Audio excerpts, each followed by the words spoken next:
Everything from clothing to household items are getting more expensive each day. The world of fast fashion has complicated clothing production by shipping cheap parts around the world to whoever can sew them the cheapest. And now you, the consumer, are paying the price with rising costs. American Giant is about keeping things simple and close to home. They aren't affected by tariffs because their products never leave the U.S. Skip the tariff and snag yourself American-made clothing with American Giant. Get 20% off your first order when you use promo code STAPLE20 at American-Giant.com. That's 20% off when you use code STAPLE20 at American-Giant.com. In a so-called free state, officials and stakeholders concoct solutions to problems often created by other bureaucrats and with little regard for infringements on the people. These stories are born at the apex of freedom and entrepreneurship. We foolishly advocate for the taxpayer. Brian's Beat presents Freedom Fools. Hour 3 of Freedom Fools. We've had a pretty lively first 2 hours. Wait till you get into hour number 3 as we talk about something that is near and dear to many folks. But I'm just going to add a little watch out, because what you don't know might come back to bite you.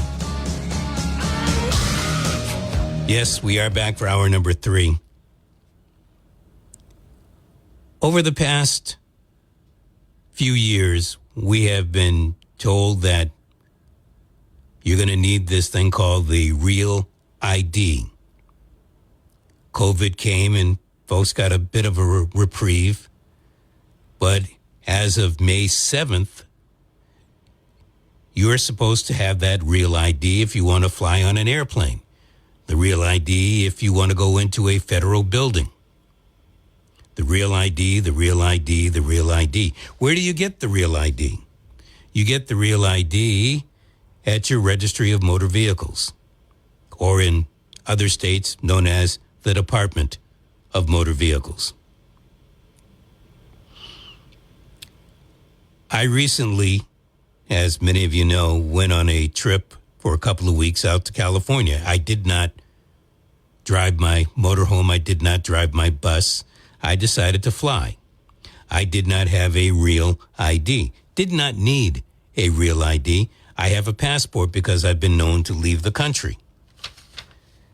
And so I use my passport. That is as effective for getting me into an airplane or into the federal building. Let's say I might want to check on my Social Security, or I might want to go and check out what Border Patrol is doing at the Custom House. You know, that kind of stuff. So I have a way to get into these buildings. That is the bottom line. Now, I'm not suggesting you go out and spend $75 or $100, whatever the price is for a passport. I need a passport when I leave the country. But what do you do if you don't have a passport and you want to fly on a commercial jetliner, or you want to go inside the Social Security office? Joining me today is someone that we had on the program a few days ago, Twyla Braze. Besides the fact that she is a registered nurse and a public health nurse, and I must admit, I did not know what PHN stood for until Twyla told me. She is also the co-founder and president of Citizens Council for Health Freedom. And you might ask, what does health freedom have to do with the Real ID? So what I think I'll do is I'll bring Twyla into the fray here and say, first of all, good afternoon to you, Twyla. How are you? Good afternoon. I am great. Thank you. No problem. So I asked the question. I might as well let you answer. We're talking health freedom. Why would you give a rat's you-know-what about the Real ID? Well, you have to understand what the Real ID is, and our organization fully understands what the Real ID is. We understand what the Real ID law says. We have read the Real ID rules and the law, and we know how far the Real ID could reach. And we know that to try to get the American public to comply with this unconstitutional takeover of driving and identification and sovereignty, that they could easily use health care, because not everybody has to fly, but everybody needs to have access to a medical doctor, to a clinic, to a hospital. So that's why we understand that it could be no card, no care. Really? Absolutely, because what the law says, the law is very easy to understand. It has a definition section, and it's for the definition of official purposes, which means the official purposes for which Real ID must be used. What it says, and I'm not reading it, this will be close enough. It says that a Real ID official purposes mean that it needs to be used to enter federal facilities, nuclear facilities, and commercial flight, and any other purposes that the Secretary of Homeland Security shall determine. And back in 2008, so the law passed in 2005, and back in 2008, they put out their first and most major rule on Real ID, and they answered somebody's question in that rule. And somebody had said, do you have to go to the president, or do you have to go back to Congress to expand the definition of official purposes to other activities? And the Department of Homeland Security said, we do not believe we have to go back to the president or to Congress, which means that the Secretary of Homeland Security, who right now is Kristi Noem, that the Secretary, all on his or her own, can make a decision to expand the required uses of Real ID. And in order to get everyone to comply, it would be very easy to say this because government pays for about 47% of all healthcare expenses. So it would be very easy to say, in order to prevent fraud and in order to prevent people who shouldn't have access to care, to keep them from having access to care, we are going to say you must have a Real ID to access medical care. And, of course, it would be very hard for anybody to not get it at that point. Wow. So I'm thinking you are a public health nurse. There are many people that are in assisted living facilities, nursing homes, who would never really go out to get a Real ID because at best their travel is going to be to the hospital as opposed to getting on a plane or anything like that. They're not thinking about getting a Real ID. In fact, they may not have that additional $50 or $75 to get a Real ID. What do they do? Okay, so we're not there, right? No, but it sounds like we're pretty close to it. Well, I don't know. It just depends on what the administration does, and this is one administration, but who's the next administration, right? Who's in charge of the next one? And because this is an wide open authority to expand it, so it might not be healthcare. It might be access to or the ability to purchase a gun. It could be the ability to get a marriage license. It could be the ability to rent a hotel room or rent a car or, all sorts of things that they could decide because it is, completely open. There's nothing that says that there's anything that they can't do or can't say that it must be required for. And, of course, another way to look at this is there are currently 3 restricted activities or accesses right now, the 3 that I mentioned, including flight. But this would be just a number of restrictions on public life or on living that the Secretary could decide for whatever purposes, they wanted to decide it. But when it comes to the people in the nursing homes and in the, maybe people who are over the age of 80, they could easily have a caveat, except for those over the age of 80 or 85, that sort of thing. They've already got some caveats for people who are, I can't remember if it's over 65 or over 75, that they will let them some of the states will let them keep their Real ID forever and not have to change it. So they've already made some changes that are age-based in this law. So you brought up something earlier that I heard on one of the podcasts, or I'm not exactly sure where, but you mentioned that the Real ID is not really a driver's license, but at least here in the Commonwealth, you go through the Registry of Motor Vehicles in order to get it. In fact, people bring in extra certificates, and it functions as their driver's license. Yeah, so I think, it's important maybe here to just say a few more things about the Real ID. And here, this is a federal law passed in 2005. And when that rule in 2008 was issued and finalized, that's when the state legislatures got wind of what the federal government had done. And the federal government basically said, we are going to commandeer your state DMV, and we are going to issue federal IDs out of the state DMV. They are going to look like state driver's license, but they aren't even called a driver's license anymore, right? And so, but you have to do certain things with this. So this is a federal commandeering of the state. And well, how were they able to? I mean, how were they able to? The 10th Amendment gives that right of privilege, so to speak, to the states or to the people. How was the federal government able to, as you say, commandeer the departments of motor vehicles? Well, initially they couldn't, because when the legislatures got wind of this, approximately 30 of them did one of two things. They either wrote a law and passed it, and it got signed by the governor that said, we are not allowing this to happen in our state. We will not comply. Or other states wrote resolutions opposing Real ID. And so for about 9 years, it just sat there because all of these states said no.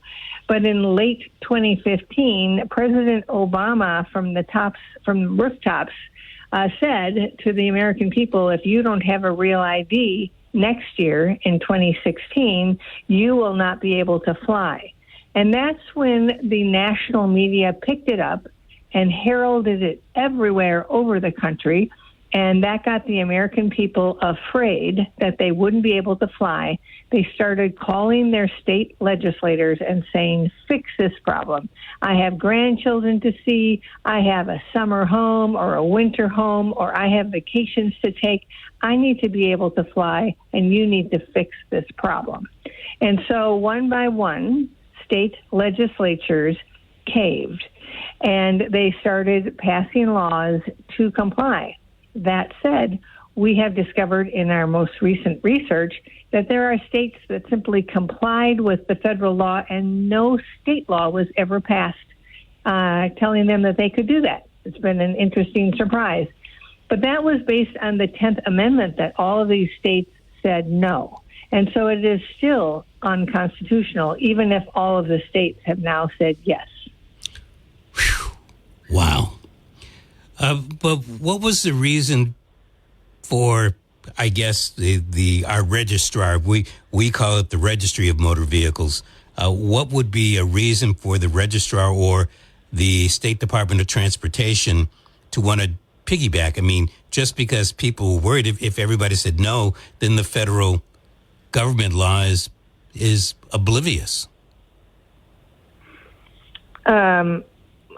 What was the oblivious part? The law itself, nobody, it just goes into nowhere. I see. Okay. Well, I think, there are different people in the DMVs, and some people really wanted this to happen. There's a lot of stuff happening in the DMVs that the American public does not know. And I call it when the DMVs go rogue. And there's been a history of the DMVs going rogue, which means that they just do their own thing without any legislation or rules behind it. And so I'll say two things. So one thing that the DMVs did in those 9 years before Obama, shouted that from the rooftops, we just discovered just a few months ago in an article issued in May 2020, and you know what we were all doing in May 2020, right? We were locked down. Yeah. But this article came out in May 2020, and it talked about what was happening with Real ID, and we just found that article. And what we discovered was that there was a 5-person office, a Real ID office in the U.S. Department of Homeland Security. And during that time, that little office found out that if they just talked to the DMVs directly, they could get the DMVs, they could fund the DMVs to move the state further into compliance, to the point that lots of states were about 95% of the way toward compliance by the time Obama issued that warning. And so they were doing it behind the backs of their governors. They were doing it behind the backs of legislators. They were doing it outside of the law, which said they couldn't do it. And so there are even comments in that article about DMV saying we had to be careful of what we said so that the governor was not embarrassed because he'd signed a law against it. And here we were, moving it forward. So Homeland Security was giving millions of dollars directly to the DMVs outside of, the actual lawmakers. You've got to be kidding me. Look, I'm not doubting you. All right. I sit here as an advocate for the taxpayer, and what you are dispensing right now is truly troubling. That our Homeland Security, a department that's been around for about 20 years now, is already, it's bad enough some of the other things that they get involved with, dealing with this whole thing with immigration. But now what you're telling me is they were paying off DMVs, RMVs, in order to get this Real ID up and running. Yes, that's correct.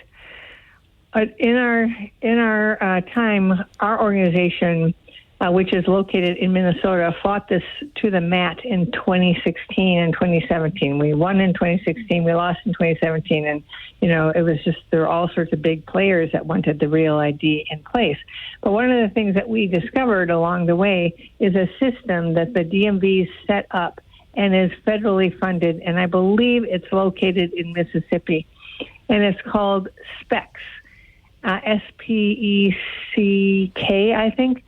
Anyway, what it is a way that the DMVs, let's just say you lived in California and you're now moving to Texas, right? And you go to the DMV, and the DMV will put your information into this system to figure out whether you have another driver's license, where it is, and whether it's expired. And this is something and so their motto is essentially one driver, one record. Now, there's nothing anywhere that says that, because of states' rights, there's nothing anywhere that says you couldn't have 50 driver's licenses. You could have one issued by every state because the states are sovereign. Right? But the DMVs have set up the system to make sure there is only one driver and one record, and the federal government has funded it. So this is just another example of rogue DMVs. Wow. They're doing their own thing. Twyla, pardon me while I catch my breath. Will you take a call or two? Oh, sure. I would like to let people know that the place that they can get more information and tools to refuse and all sorts of other things is at refuserealid.org. This is a special page that we set up for the Real ID issue. So refuserealid.org. And we're definitely going to get into that. 508-996-0500. Hello, you're on with Twyla Brace. Brian, how are you? Thank you for taking my call. No problem, thank you. Twyla, thank you for coming on. Oh, sure. I have one question, and a second one is an observation, which I don't know if it's a smoking gun. The first question is it easy, or will we have an issue rejecting the Real ID and asking the DMV to request for a normal ID? Okay, that's my first question. The second is an observation. Hold your observation. We'll get to it. Cool. Twyla, Thank you. Want to answer the question? Yeah, absolutely. And if you go to refuserealid.org, we have a document called Lose Your Real ID, How to Make a Switch. So we actually have step-by-step instructions for people who are worried, but for many people, just going to the DMV and saying, I don't want this real ID anymore, I just want a standard state driver's license, it's easy. But there are some states where it's very difficult. So, we heard from somebody in Connecticut who I believe has engaged all the way up to a state senator in order to get the standard driver's license, and told us that they now think that they're able to get one because there's no law that says that they can't have one. There's no law that says that they have to have a real ID. There's only 5 states that mandate a real ID, and they're all Republican, interestingly, Florida, Georgia, Wyoming, Mississippi, and Texas. All the other states, and Homeland Security says those are the only 5 states that mandate the real ID. But we have gotten stories from people, like from Indiana, which said, well, okay, but you already have a real ID, and we don't let you go back to a standard driver's license. Now, we are looking up the laws of different states to see, does the law say that? Does the rule say that? Or has the DMV just gone rogue and doesn't want to give you a standard driver's license?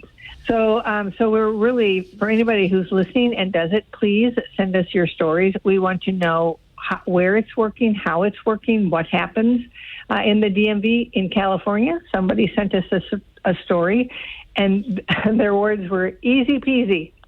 I just turned it in, got the other one. So it really does depend on the state. All right, caller, your comment? So to bring it locally, I went to the feast last night, and I do not believe that I gave my ID when I walked into the security check, but I gave my ID to make sure that I got a 21 and over bracelet. And they asked for my ID. They put it in a slot that looked like a hard drive, and they dropped it in, and they gave me a wristband. And the wristband had almost everything that was on my ID. I had my date of birth. I had my name that was on the ID. I had my driver's license number. But it didn't give the height that I put in or that was on my ID. On my ID, it says 5'7". When I got the wristband, it says 5'6". Twyla? Where would you think, and I'm wondering, could it have been from the latest physical that I had?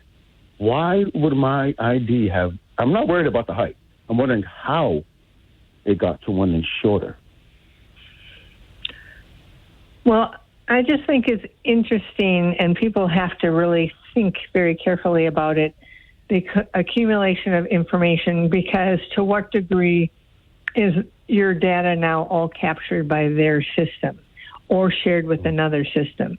One of the other reasons is the Healthcare Policy Organization that we are, concerned about this issue is we believe that because one of the things I haven't said yet is that the DMVs testified before Congress that their plan is to digitize it, put it on your phone, and have remote real-time access to it. Now, if it's digitized, what that does mean is that it comes so much closer to being exactly what happened to you, everything digitized, right? That was a digital transaction with that machine. But it also means that it could be the link to your medical records. It could be how you get access to your medical records. It could become the vaccine passport. We have no idea, but we do know that this can set up really looks a lot like the social credit system happening in China, where everything is on the phone, digitally tracked and controlled. So I don't know the answer to your question, but I think we have to all be careful of who we're going to give our ID and whatever else is on that ID that we don't even see because it's all in the barcode. I mean, you can find out what they put on the barcode. But, who are you giving that to and what machines and who are they connected to? Yeah, and I'll just thank you, caller. Round that part off. He went to We have a thing called the Feast. It's the largest Portuguese festival, I believe, in the United States of America. It's people going out and having a good time. Why they would even want his license and have all that information, I really don't know. Twyla, I do want you to hold tight. I got to take a break. When we come back, we want to get into some of these other questions and, of course, your answers to these questions and how people can get a hold of you. Twyla Braze is our guest. She is the founder of Citizens Council for Health Freedom. She is a registered nurse and a public health nurse, and she is dispensing a whole bunch of information right now about the Real ID. And just listening to her, I am so, so glad that I don't have one. The illiterate of the 21st century are not going to be the people who cannot read and write. The illiterate of the 21st century are going to be the people who cannot learn, unlearn, and relearn. Are you still talking about Jeffrey Epstein? This guy's been talked about for years. You're asking, we have Texas, we have this, we have all of the things. And are people still talking about this guy, this creep? That is unbelievable. Talk about Epstein, you don't talk about the Real ID. We are talking about it on the program today. Twyla Braze is our guest. She is the president of Citizens Council for Health Freedom. And there is a connection between your health, or there's a possible connection, I guess, between your health and the Real ID. And I think the first part here, I want to actually go back to the caller, Twyla. He was talking about taking his Real ID back and getting a regular driver's license. And while I believe that can happen, the information is already recorded and in the registry's system. Yes. So a lot of people are say the very same thing because they haven't figured out yet what the Real ID is. So the Real ID is not just a card, it's a system. And it is a system meant for things far beyond flight. And so even though you brought some primary identification documents to the DMV to get the Real ID, what you have to focus on is not that loss of privacy, much of which they had, but they didn't have it all together and they didn't have your primary documents all together. But you have to look way forward because that's just the beginning of the loss of privacy. And so you have to stop any additional losses by making sure you don't get the Real ID, because the Real ID, if it does and it goes where it could go by law, where all of these other things can be tacked on, or where it becomes a social credit system being put on your phone, and every time you would use it digitally, it would ping the government. So what we're really talking about here is an expanding use or expanding loss of privacy, but also how all that data of where you are, or you're probably buying a gun because you're pinging from the gun shop, right? Or you're pinging from the grocery store, or you're pinging from the hospital, and we know which doctor you're pinging from, right? As you use it digitally. And so then we can do all sorts of ongoing profiling. If we get an administration like, Newsom or AOC or whoever wants to be president on the other side from Trump, they want us in 15-minute cities. Well, they'd be able to know if we were in 15-minute cities because it would all be digitally on the phone, and the DMVs would have access, and then it wouldn't be much at all for Homeland Security to tell the DMVs, who have already complied and have said that they will continue to comply with whatever Homeland Security says. It wouldn't be a stretch for Homeland Security to then say, we need to have access to all that ping data, or we need to have ongoing access, or we need to have real-time access. So you just have to look into the future and realize this is all about control. This card can be a social credit system for America, and we need to stop it. Do you, if I were to say what you just stated, people would say I'm a kook. You've done a lot of research here, and you've got a lot of people. Look, it's not just me. I had an idea that we were going down this particular road, but I mean, you have expounded. I mean, you have vividly described what I feared years ago when I first heard about the Real ID. I'm not the only one that thinks like this, and I'm glad to know. You may only have 41,000 followers on Facebook, but you've got nearly 35,000 people that are receiving your email updates and your newsletters, 6 million views on a video that you've been putting out. Jimmy Dore, 400,000. A lot of people are following what you are saying. Well, and I think, most people just think this is a driver's license with a star. That's all they think it is. That's all they've been told. And they're just like, it's added security to make sure that, you can fly safely. Well, it's way more than that. And as soon as they understand that the DMVs have told Congress in very public testimony that the plan is to start by digitizing 2% of all real IDs around the country. And then they say that for a part of the time, it's going to be that people will have to hold on to the physical card as well as having the digital ID. But eventually, it'll be only a digital ID, and it'll be a real ID. And so when they hear that, and then when they understand that this is biometrically controlled, so that's another facet that people don't realize. What does that mean? What does that mean? Biometrically controlled. So when they take your biometrics, so this is the facial recognition technology. So they don't require just a photo of you anymore. Under Real ID, they require a biometric photo, which takes the picture in a more digital format. They have to have a certain number of points that are within that picture, and so then they can identify you in a crowd. And the Real ID rule that was issued in 2008, that rule says that it's going to start with facial recognition or capturing the facial geometry of everyone, but that they could expand it to other biometrics like your thumbprint or your palm print or your iris, an iris scan. And they're already moving in this direction, and your listeners will understand this. Probably right now they're thinking about what's happening at the airports when they're told to stand in front of the camera. Okay, so something to know about this. Okay, I'm going to say one more thing about the biometrics. What this means is that the government has laid a claim to the geometry of your body parts. So it's claimed a right to collect and catalog your body coordinates for its own control and surveillance. So when you go to the airport, and you should please read as you're going into security, and it will tell you can opt out of the camera.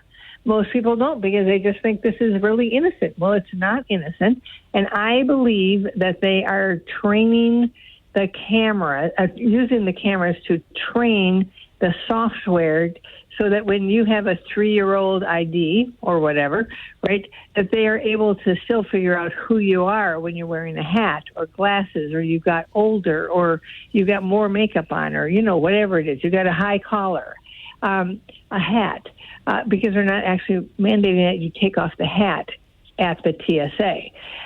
So, I think they're training the system to be able to facially recognize you more easily in a crowd.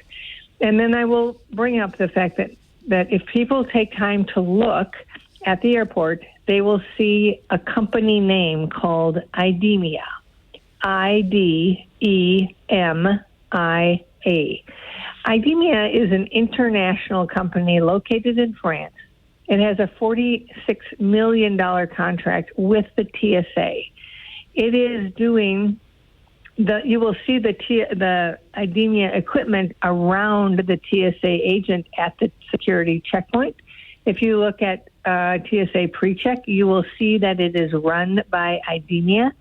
And increasingly, people are seeing IDEMIA cameras at the DMV office. So IDEMIA is doing about 40, the driver's licenses, IDs, and real IDs for about 40 of the states in the United States. Wow. So they're already deeply embedded in the DMVs, and they're deeply embedded in the airports. And it's good for you to know what their plan is. And their plan, they call it augmented authentication. Augmented authentication. What does that mean in English? They're going to authenticate you through your body parts. So their cameras, if you go to IDEMIA.com, you can watch the videos.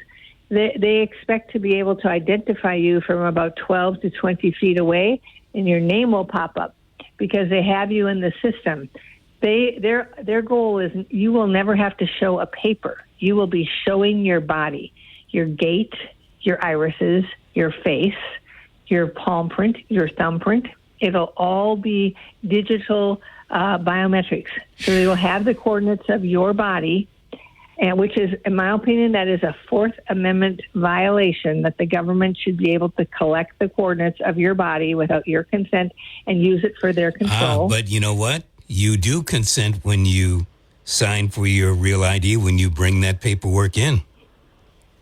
I am not sure that you consent. And you really have to look at the paperwork.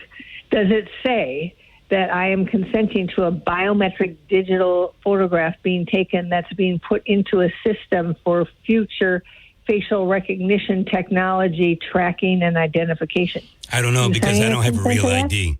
I don't know. I don't have a real ID, and I don't want one. You've scared me away from ever thinking about it.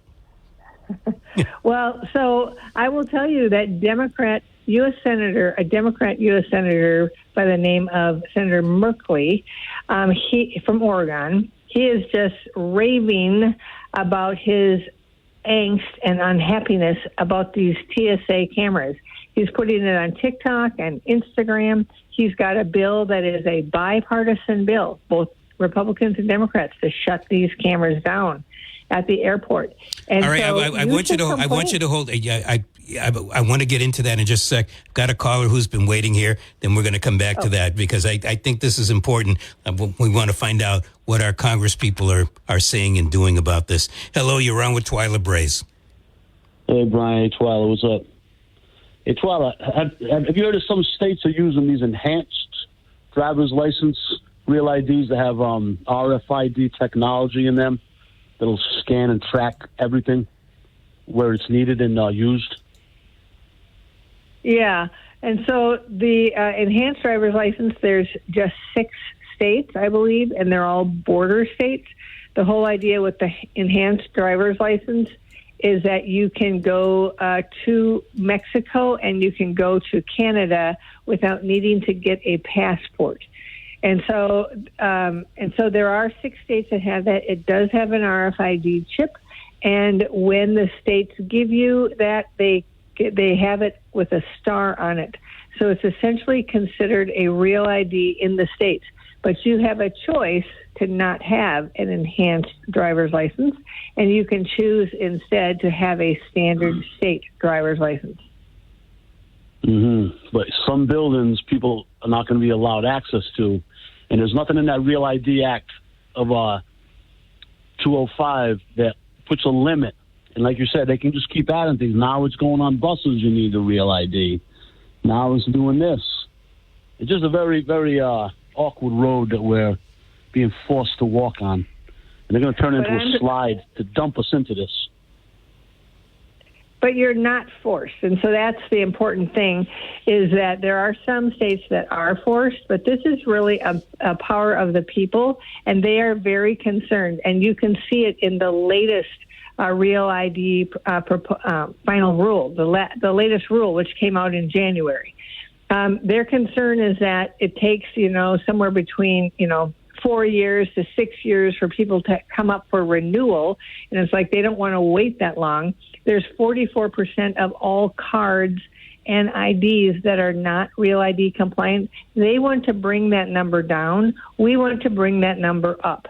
And that is why we are asking people to do this, because Real ID will be an internal domestic passport. We in this country should not have to have a passport to move from state to state, to fly from state to state, to do any transactions, to have access to anything. And so it's very different than the passport. It's very different than global entry. It's very different than TSA PreCheck, what they're trying to do here. And it's really up to the American public to say, no, we are not going to comply with this. We're going to use a passport. So let's talk about that.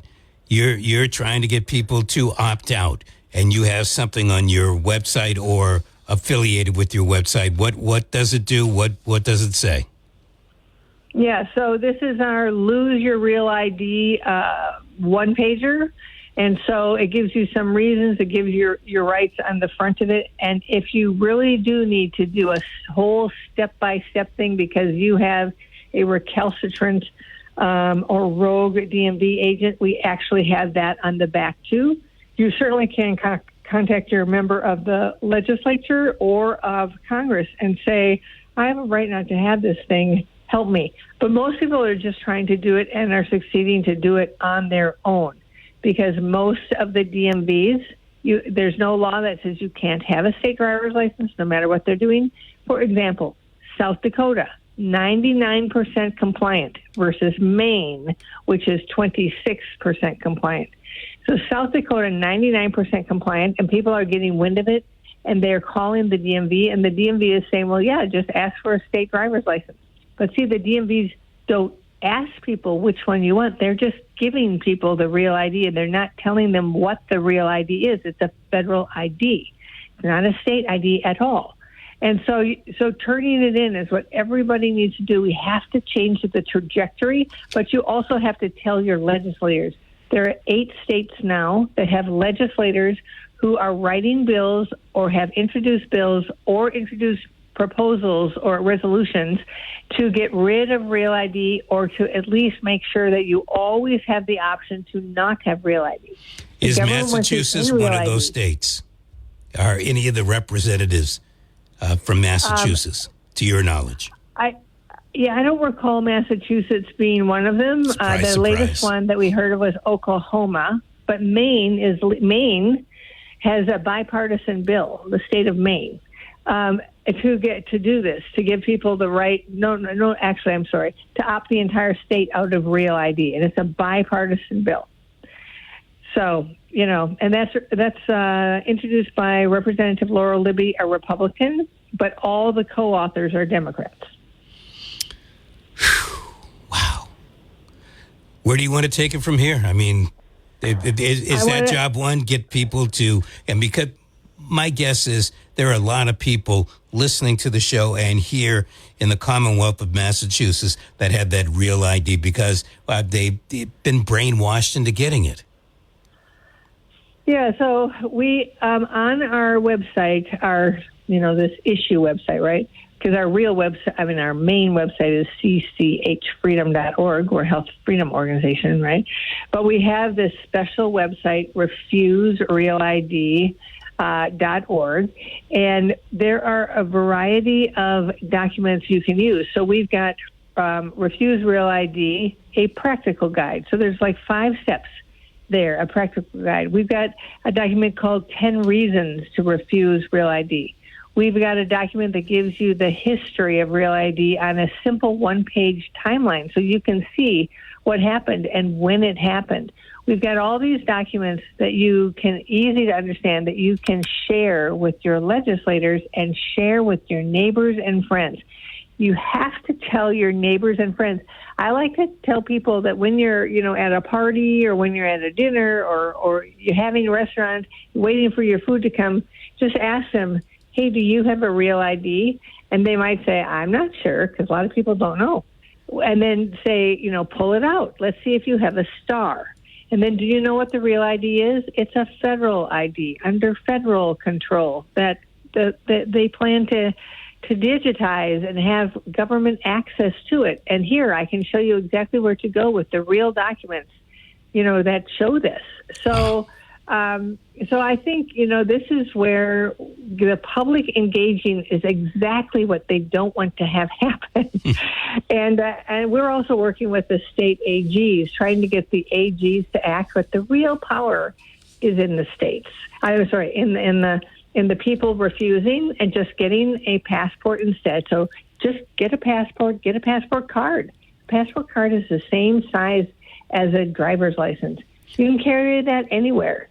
And you don't have to have that book, the passport book carrying around it.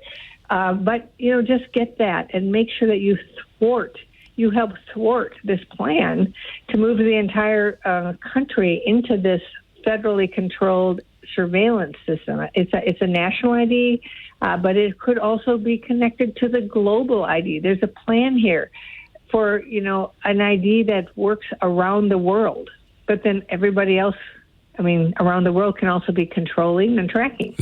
So we don't want America to be part of a global ID system. Gotcha. 508-996-0500. You're on with Twyla Braze. Hello. Hey, Brian, how you doing to your guests? How are you? Thank you for coming on, by the way. That's unconstitutional. We have the right to travel without being impeded. This is a violation of the Constitution. And another example that American citizens are foreigners in their own land. We need that kind of ID to go from state to state. And they're trying to sell it to us. What is it, for the security and safety of everybody?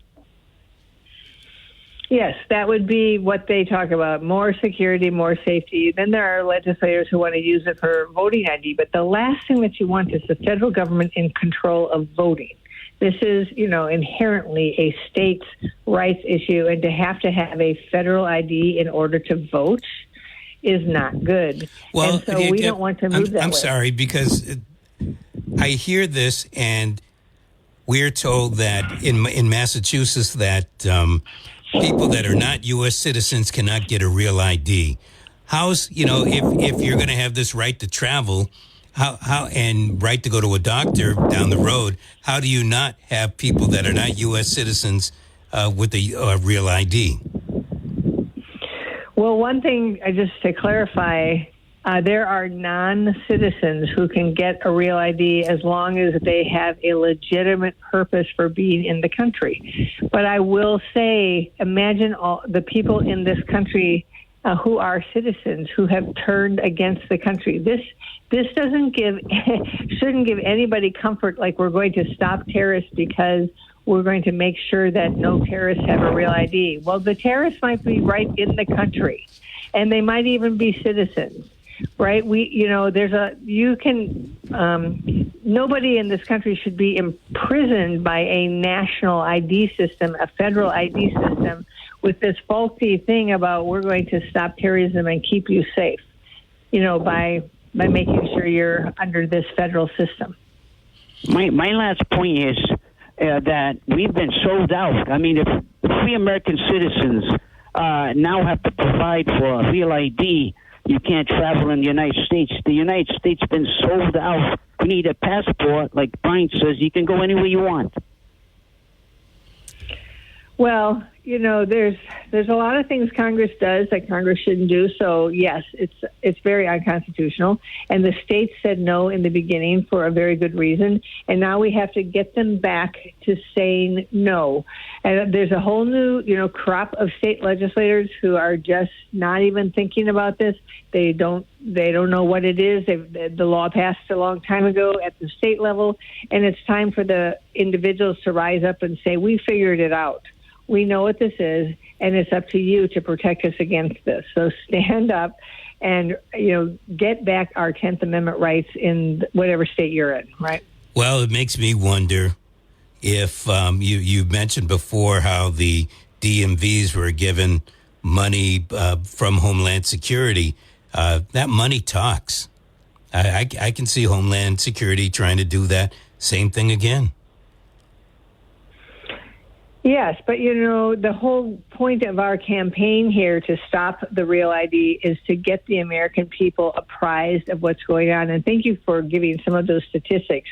about who has viewed, the videos, and we have these calls now coming in from people who are either being denied making the switch or telling us how they made the switch, or they're sending us emails.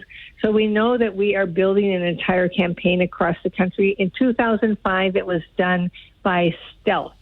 So it was put onto a national defense spending bill without a hearing in the U.S. Senate and without a conference committee hearing. It just went straight to the floor. There's all sorts of comments on the floor of the U.S. Senate about how this never had a hearing, it never had a vote, and it's here on a must-pass bill. And so there was all sorts of people angry at it, but they felt that the need to pass the bill to fund the soldiers in Iraq.